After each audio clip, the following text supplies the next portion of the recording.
ఇక నేను ఐశ్వర్య గురించి విన్నంత వరకు తను చాలా విచ్చలవిడి పిల్ల, మోడర్న్, ఈ కాలం ఆడపిల్లలాగాని మీకు కంప్లీట్గా వ్యతిరేకంగా. మీ ఇద్దరి మధ్య సఖ్యత ఉండేదా? స్నేహంగా ఉండేవారా?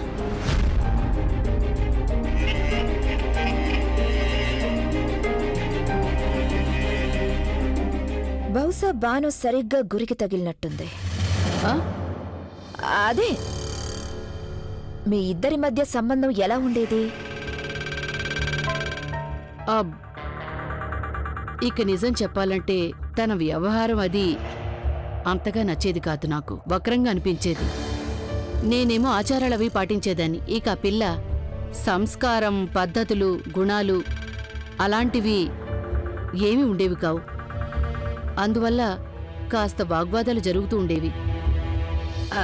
అయితే అందరూ చెప్పేది 2 తరాల మధ్య అంతరం ఉంటుందని. మీకు మిగతావి ఇంకేం చెప్పను. నిజమా? నిజమా అంటే నీ ఉద్దేశం నేను అబద్ధం చెప్తున్నానా? నా మాటల మీద నీకు నమ్మకం లేదా? Of course not. Relax please.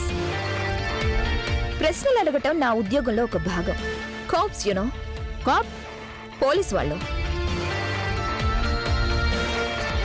అత్తయ్య గారు, మీరు నన్ను రమ్మన్నారా? నేనే రమ్మన్నాను.